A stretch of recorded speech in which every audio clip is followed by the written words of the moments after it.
అందరికీ నమస్కారమండి. ఈనాటి మన లోతైన విశ్లేషణలోకి స్వాగతం. ఈరోజు మనం ఒక విభిన్నమైన ఎంతో ఆసక్తికరమైన అంశాన్ని పట్టుకొచ్చాం. నమస్కారం. అవును, ఇదొక మంచి టాపిక్.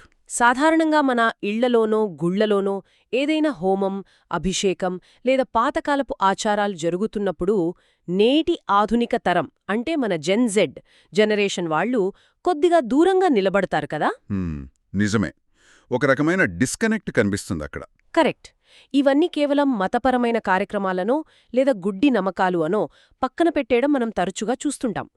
కానీ అసలు వాస్తవమేమిటంటే ఈరోజు మనం మాట్లాడుకునేది కేవలం ఆ పాత ఆచారాల గురించి కాదండి, వాటి వెనుకున్న అత్యంత ఆధునాతనమైన ప్రాచీన సాంకేతికతల గురించి. అదేనండి, ఏన్షియంట్ టెక్నాలజీస్ గురించి. ఖచ్చితంగా ఇదొక సైన్స్ అని చెప్పొచ్చు.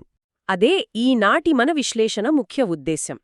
భక్తి, జ్ఞాన, ఆధ్యాత్మిక కార్యక్రమాల్లో ప్రశాంతత, ఇహపరాలు సరే, కాని మన ప్రాచీన ఋషులు రూపొందించిన ఆ క్రతువులు, వాడిన ద్రవ్యాలు, అలాగే మంత్రాల వెనుక దాగి ఉన్న సామాజిక, శారీరక ఆరోగ్య రహస్యాలను ఛేదించడమే మన మిషన్. చాలా మంచి పాయింట్తో మొదలుపెట్టారు. సరే, దీన్ని విడమర్చి చూద్దాం.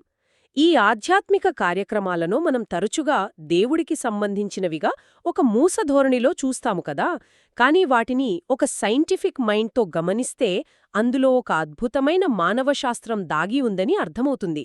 ఆ సైన్స్ ఏంటో మనకు అర్థమయ్యేలా చెప్పడానికే మన నిపుణులు ఇక్కడే ఉన్నారు. నమస్కారమండి. అసలు ఈ ప్రాచీన క్రతువులను నేటి లాజికల్ కోణంలో మనం ఎలా అర్థం చేసుకోవాలి? నమస్కారమండి. నిజానికి ఈనాటి యువతరంలో, ముఖ్యంగా ప్రతిదాన్ని ప్రశ్నించే జెన్నెం తరంలో ఈ క్రతువుల పట్ల సందేహం ఉండటం చాలా సహజం, అభినందించదగ్గ విషయం కూడా. అవునంటారా? అవునండి. ఎందుకంటే ప్రశ్నిస్తేనే అసలు నిజాలు బయటపడతాయి. ఒక పరిశోధనాత్మక కోణంలో చూస్తే ఈ వేద సంప్రదాయాలు కేవలం మూఢనమ్మకాలు కావు. అవి మానవ సామర్థ్యాన్ని, పర్యావరణ సమతుల్యతను పెంచడానికి రూపొందించబడిన చాలా స్పష్టమైన సాధనాలు. అంటే ఒక రకమైన టూల్స్ అండి. ఆధునిక పరిభాషలో చెప్పాలంటే ఇవి హ్యూమన్ ఆప్టమైజేషన్ కోసం ఉద్దేశించిన థెరపీలు. మనం ఈ క్రతువులను కేవలం పూజలుగా కాకుండా మానసిక, శారీరక క్షేమం కోసం, సమాజం మొత్తం కలిసికట్టుగా ఉండటం కోసం రూపొందించిన ప్రక్రియలుగా చూడాలి. ఇదంతా ఒక గొప్ప యజ్ఞ విజ్ఞానం. యజ్ఞ విజ్ఞానం వినడానికి చాలా బాగుంది. ఈ విజ్ఞానానికి పునాది ఏమిటి అంటారు? ప్రధానంగా ఆ యజ్ఞగుండాల నిర్మాణం, శబ్దతరంగాలు మరియు అక్కడ వాడే ద్రవ్యాల రసాయన శాస్త్రమండి. యజ్ఞగుండాల నిర్మాణం అన్నారు కాబట్టి ఒక విషయం అడగాలి. మనం చూస్తుంటాం, యజ్ఞకుండాలు చతురస్రాకారంలోనో, త్రిభుజాకారంలోనో లేదా పద్మమాకారంలోనూ ఉంటాయి. ఇదంతా చూస్తే ఆ ఆకృతి కేవలం ఒక డిజైన్ కోసం ఏర్పాటు చేసింది కాదని, దానికొక ఖచ్చితమైన లెక్క ఉందనిపిస్తోంది. మీరు పసిగట్టేశారు. కరెక్ట్. ఇక్కడ అత్యంత ఆసక్తికరమైన విషయం ఏమిటంటే, ఒక పాశ్చాత్య తాత్విక సూత్రం ఉందండి, గాడ్ జియోమెట్రైజెస్. అంటే భగవంతుడు క్షేత్ర గణిత రూపంలో వ్యక్తమవుతాడు అని కదా? అవును, సరిగ్గా అదే. మన ప్రాచీనులు ఈ సూత్రాన్ని యజ్ఞకుండాల నిర్మాణంలో అద్భుతంగా వాడారు. ఇవి కేవలం ఆకృతులు కావు, అవి ఖచ్చితమైన థర్మోడైనమిక్ సూత్రాలపై ఆధారపడి ఉంటాయి. థర్మోడైనమిక్సా? ఒక యజ్ఞకుండంలోనా? ఖచ్చితంగా. ఉదాహరణకు, ఒక త్రిభుజాకార కుండంలో అగ్ని రగిలించినప్పుడు గాలి ఏ కోణం నుండి లోపలికి రావాలి, పొగ ఎంత వేగంగా పైకి వెళ్లాలి, ఆ వేడి చుట్టుపక్కల ఎంత సమంగా విస్తరించాలి అనేదానికి ఒక నిర్దిష్టమైన లెక్క ఉంటుంది. ఓహో, అంటే గాలి ప్రవాహాన్ని కంట్రోల్ చేయడానికి వాడే ఇంజనీరింగ్ డిజైన్స్ అన్నమాట ఇవి. అంతే కదా. ఈ ఆకృతుల ద్వారా అగ్ని యొక్క ఉష్ణోగ్రతను, ఆక్సిజన్ సరఫరాను నియంత్రించి గ్రహదోషాలను నిర్వీర్యం చేసే ఒక పవర్ స్టేషన్ లాగా లేదా రిసీవర్ లాగా దాన్ని మార్చుకుంటారు. చాలా ఆశ్చర్యంగా ఉందండి. మరి మనం మంత్రాల గురించి మాట్లాడుకుంటే, ఆ మంత్రమంటే దేవుణ్ణి కీర్తిస్తూ పాడే ఒక పాట లేదా ప్రార్థన అనుకుంటాం కదా. మరి దీని వెనుక సైన్స్ ఎక్కడుంది? అదే మనం తరచుగా పొరబడే విషయం. మంత్రశక్తి అనేది కేవలం గాలిలో కలిసే శబ్దం కాదండి, అదొక అద్భుతమైన ధ్వనిశాస్త్రం. మీరు గమనిస్తే వేదమంత్రాలను పఠించేటప్పుడు వచనశుద్ధి అంటారు. అంటే ఉచ్చారణకు చాలా ప్రాముఖ్యత ఇస్తారు. అవును, ఎక్కడ దీర్ఘం తీయాలో, ఎక్కడ ఆపాలో చాలా ఖచ్చితంగా చెప్తారు కదా. ఎందుకంటే ఆ మంత్రాలను ఒక నిర్దిష్ట లయలో ఉచ్ఛ్వాస నిశ్వాసాలను కంట్రోల్ చేస్తూ చదివినప్పుడు ఆ శబ్దతరంగాలు నేరుగా మన నాడీ వ్యవస్థపై, ముఖ్యంగా వేగస్ నర్వ్పై ప్రభావం చూపుతాయి. వేగస్ నర్వ్ అంటే మన శరీరంలో రిలాక్సేషన్కు సంబంధించిన నరమే కదా? అవునండి. ఈ ప్రకంపనలు మన మెంటల్ ప్లేన్లో ఒక విధమైన సింక్రొనైజేషన్ను సృష్టిస్తాయి. అంటే ఆ లయబద్ధమైన శబ్దం వింటున్నప్పుడు మెదడులోని ఆల్ఫా మరియు తీటా బ్రెయిన్ వేవ్స్ యాక్టివేట్ అయ్యి అద్భుతమైన ప్రశాంతత వస్తుంది. వావ్! ఇక్కడే విషయం మరింత ఆసక్తికరంగా మారుతుంది. మీరు ఈ మానసిక ప్రశాంతత గురించి ప్రస్తావించారు కాబట్టి, ఆహా! శివారాధనలో చేసే ఒక ముఖ్యమైన క్రతువు గురించి మాట్లాడుకుందాం. అదే అభిషేకం. ముఖ్యంగా శివుడిని చంద్రమౌళీశ్వరుడు అని పిలుస్తారు కదా? అవును, శివుడి తలపై చంద్రుడుంటాడు. కరెక్ట్. పురాణాల ప్రకారం చంద్రుడికి మన మానవ మనస్సుకు ఒక బలమైన సంబంధం ఉందని చెబుతారు. మరి ఈ అభిషేకం ప్రక్రియ ద్వారా ఆ మానసిక ప్రశాంతతను ఎలా సాధిస్తారంటారు? చాలా మంచి పాయింట్ తీసుకొచ్చారు. చంద్రమా మనసో జాతః అని వేదం చెబుతోంది. అంటే చంద్రుడు మనసుకు కారకుడు. పౌర్ణమి, అమావాస్య రోజుల్లో భూమిపై ఉన్న సముద్రపు కాటుపోట్లోనే కాదు, మానవుల మానసిక స్థితిలో కూడా మార్పులు రావడం మనం చూస్తుంటాం. ఆధునిక సైన్స్ కూడా దీన్ని ఒప్పుకుంటుంది కదా? ఖచ్చితంగా. ఈ ఒత్తిడిని, అస్థిరతను శాంతపరచడానికి రూపొందించిన ఒక బయోహ్యాక్ లాంటిదే ఈ అభిషేకం. బయోహ్యాక్ అంటారా దీన్ని? ఎలాగో కొంచెం వివరిస్తారా? తప్పకుండా.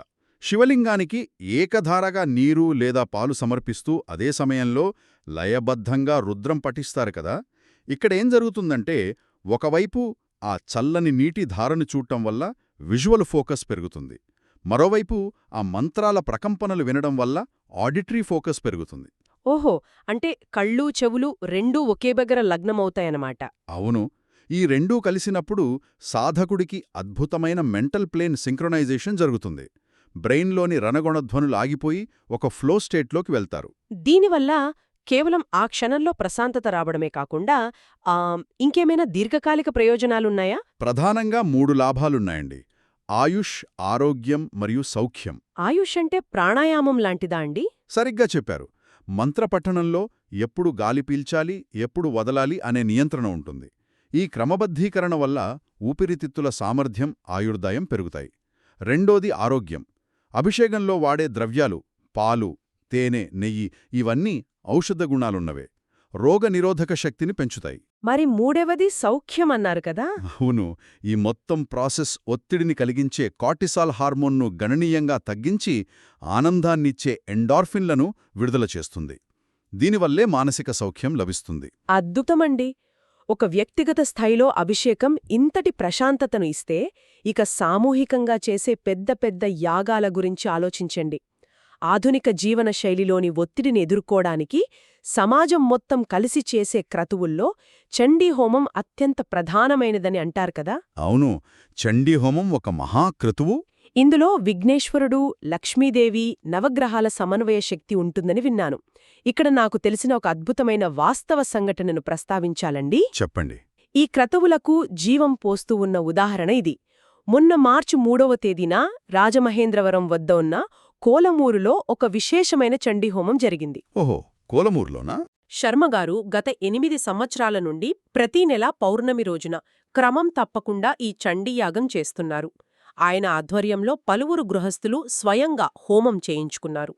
8 ఏళ్లుగా ఒకే దీక్షతో ఇలా జనాల్ని ఒకచోట చేర్చి క్రతువును నిర్వహించడం నిజంగా ఒక గొప్ప కమ్యూనిటీ యాంకర్ అని చెప్పొచ్చు కదా? నిజంగా వడలి కుమార్ శర్మగారు చేస్తున్న ఈ ప్రయత్నం చాలా అభినందనీయమండి. ఇలాంటి సామూహిక క్రతువుల వెనుక అపారమైన సామాజిక శక్తి ఉంది. మనం చండీహోమాన్ని ఒక మహాక్రతువు అంటాం గదా.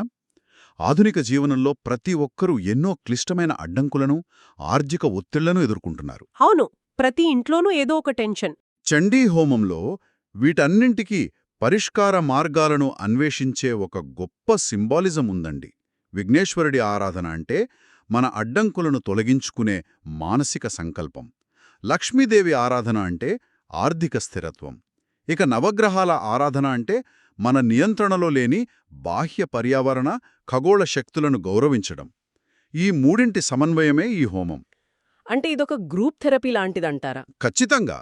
ఇది సైకలాజికల్గా ఎంత బలంగా పనిచేస్తుందో భౌతికంగా కూడా అంతే పనిచేస్తుంది. ఇందులో వాడే నవధాన్యాలు మరియు సమిదలున్నాయి కదా. సమిదలు అంటే ఔషధ గుణాలున్న చెట్ల కర్రలు కదా? అవును, అవి కేవలం మంటను రగిలించడానికి వాడే ఇంధనాలు కావు. అవి రసాయన వాహకాలుగా, అంటే కెమికల్ కాండ్యూట్స్గా పనిచేస్తాయి. అవన్నీ అగ్నిలో కాలినప్పుడు వెలువడే పొగ చుట్టుపక్కల వాతావరణంలో అద్భుతమైన మార్పులు తీసుకొస్తుంది. అంటే దృష్టి దోషాలు, నకారాత్మక శక్తులు తొలగిపోతాయంటారు. కరెక్ట్. సైంటిఫిక్గా చెప్పాలంటే ఇవి సామూహిక ఆందోళన మరియు ప్రతికూల మానసిక ప్రేరణలు.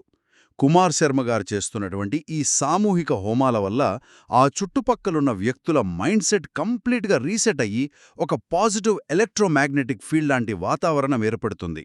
అగ్నిగుండం గురించి, అందులో వాడే ద్రవ్యాల గురించి మాట్లాడుతున్నాం కాబట్టి ఒక ఆసక్తికరమైన ప్రశ్న అడగాలి.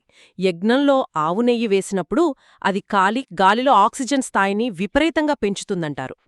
వింటుంటాం ఈ మాట. కానీ సైంటిఫిక్గా చూస్తే నెయ్యి కాలినప్పుడు ఆక్సిజన్ ఎలా పుడుతుందన్న సందేహం వస్తోంది. అసలు ఈ హోమద్రవ్యాల రసాయన శాస్త్రం ఎలా పనిచేస్తుంది? దీన్ని మనం ఒక విస్తృత కోణంలో గమనిస్తే మీ సందేహం చాలా సబబైనది. అగ్నిలో నెయ్యి వేసినప్పుడు నేరుగా ఆక్సిజన్ ఉత్పత్తి అవడం అనేది రసాయన శాస్త్రం ప్రకారం సాధ్యం కాదు. ఎందుకంటే దహన ప్రక్రియ ఆక్సిజన్ను వాడుకుంటుంది. అదే కదా నా డౌట్ కూడా. కానీ ఇక్కడ అసలు సైన్స్ వేరే ఉందండి. ఈ యజ్ఞ ద్రవ్యాలు కాలినప్పుడు జరిగే రసాయన చర్యల గురించి ప్రొఫెసర్ టిల్ వారా అనే శాస్త్రవేత్త చాలా లోతైన పరిశోధనలు చేశారు. ఓ, ఏంటా పరిశోధనలు? ఆయన చెప్పిన దాని ప్రకారం ఆవు నెయ్యి, చక్కెర లాంటి ద్రవ్యాలు సమిధలతో కలిపి కాలినప్పుడు ఆ పొగలో ఫీనాల్స్, ఫార్మాలిన్ మరియు కొన్ని రకాల ఆల్డిహైడ్స్ చాలా స్వల్ప మోతాదులో విడుదలవుతాయి. ఇవి సహజ సిద్ధమైన యాంటీ మైక్రోబియల్ ఏజెంట్స్గా పనిచేస్తాయి. అంటే గాలిలోని బ్యాక్టీరియాను, ఫంగస్ను చంపుతాయన్నమాట. అవును.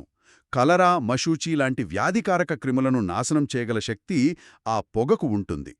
ఆవు పిడకల పొగలో మెంథాల్, అమ్మోనియా, ఇండోల్ లాంటివి ఉంటాయి. గాలిని శుద్ధి చేస్తాయన్నమాట. ఒక్క నిమిషమండి. ఈ పొగ క్రిములను చంపుతుంది అంటున్నారు. ఇక్కడే నాకింకో విషయం గుర్తొస్తోంది. 1983-84లో జరిగిన భోపాల్ గ్యాస్ దురంతం సమయంలో కొంతమంది కుటుంబాలు హోమం చేయడం వల్లే ఆ విషవాయువు నుండి ప్రాణాలతో బయటపడ్డారని ఒక వాదన ఉంది కదా. ఒక చిన్న హోమం ఫ్యాక్టరీ గ్యాస్ను ఎలా ఆపుతుంది? ఇది కొంచెం నమ్మశక్యంగా లేదు. పైకి వినడానికి అతిశయోక్తిలా అనిపిస్తుంది, కానీ దీనికి బలమైన చారిత్రక ఆధారముందండి.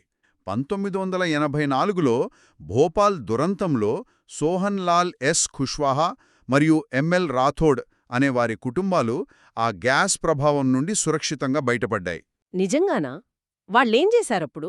వాళ్లు తమ ఇళ్లల్లో క్రమం తప్పకుండా అగ్నిహోత్రం చేసేవారు. ఆ సమయంలో కూడా హోమం జరగడం వల్లే వారు రక్షించబడ్డారని 1985 ఏప్రిల్ 4 నాడు ది హిందూ పత్రికలో ఒక కథనం కూడా వచ్చింది. మరి సైంటిఫిక్గా ఆ పొగ ఏమైనా మ్యాజిక్ షీడ్లా మారిపోయిందా ఏంటి? మ్యాజిక్ కాదు, కానీ ఆ పొగ ఇంట్లో ఒక దట్టమైన మైక్రో ఎన్విరాన్మెంట్ను సృష్టించి ఉండవచ్చు. ఆ వేడిగాలి ప్రవాహాలు, రసాయనాలు ఆ విషవాయువును ఇంట్లోకి రాకుండా వికర్షించి ఉండొచ్చు లేదా డైల్యూట్ చేసి ఉండొచ్చు అని నిపుణులు విశ్లేషిస్తున్నారు. అదొక లోకలైజ్డ్ ప్రొటెక్షన్ కవచంలాగా పనిచేసింది. వావ్! ఇది నిజంగా ఆలోచించాల్సిన విషయమే. సరే, ఇదంతా వింటుంటే ఇంకో సందేహం అండి. ఈ హోమాలు ఎక్కువగా సంధ్యాకాలంలోనే, అంటే సూర్యోదయం లేదా సూర్యాస్తమయం సమయంలోనే ఎందుకు చేస్తారు? దీనికి పూర్తిగా బయోలాజికల్ రిథమ్స్తో సంబంధముందండి. ఆ సంధ్యాకాలాల్లో ప్రకృతిలో ఉష్ణోగ్రత, గాలి ఒత్తిడి మారతాయి కదా. మన హృదయ స్పందన, మెటబాలిజం కూడా చాలా సున్నితంగా ఉంటాయి అప్పుడు. అంటే శరీరం రిసెప్టివ్గా ఉంటుందన్నమాట. అవును. ఆ సమయంలో హోమం ద్వారా వెలువడే ఔషధ ధూమాన్ని శరీరం అత్యంత వేగంగా గ్రహిస్తుంది. అందుకే ఆ సమయం అత్యంత ఉత్తమం. అంటే దీని ఆంతర్యమేమిటి? వీటన్నింటి వెనుక ఇంత సైన్స్ ఉన్నప్పుడు క్రతువు చివర్లో చేసే పూర్ణాహుతి ప్రాముఖ్యతేమిటి అంటారు? పట్టు వస్త్రాలు, కొబ్బరి అన్నీ ఒకేసారి అగ్నిలో వేస్తారు కదా. పూర్ణాహుతి అనేది ఈ యజ్ఞ ప్రక్రియ మొత్తంలో ఒక పీక్ స్టేజ్ అండి. శక్తి ప్రవాహం పరాకాష్ఠకు చేరే దశ. దీని వెనక ఉన్న ఆంతర్యం సైకలాజికల్. ఎండు కొబ్బరిని అగ్నిలో వేయడమంటే మనలోని అహాన్ని, ఈగోని వదిలిపెట్టడం. టోటల్ సరెండర్ అన్నమాట. అహంకార విసర్జన అంటారు దీన్ని. అవును. ఎప్పుడైతే మనిషి తన అహాన్ని వదిలేస్తాడో అప్పుడే అసలైన మానసిక ప్రశాంతత వస్తుంది. ఆ తర్వాత మిగిలే బూడిద, భస్మం అత్యంత ఆల్కలైన్ గుణాలను కలిగి ఉంటుంది. దాన్ని చర్మానికి రాసుకోవడం వల్ల చర్మవ్యాధులు నివారించబడతాయి, శ్వాస వ్యవస్థ ఉత్తేజితమవుతుంది. అబ్బా, ఎంత అద్భుతమైన సైన్స్ అండి! ఇది ఒక ముఖ్యమైన ప్రశ్నను లేవనెత్తుతుందండి. ప్రాచీనులు శబ్దం, అగ్ని ద్వారా పర్యావరణాన్ని, ఆరోగ్యాన్ని ఇంత అద్భుతంగా డిజైన్ చేసుకుంటే ఆధునిక యుగంలో మనం ఈ సహజ సిద్ధమైన ఎలక్ట్రోమాగ్నెటిక్ ఫీల్డ్స్ను విస్మరించి ఎంత నష్టపోతున్నాము.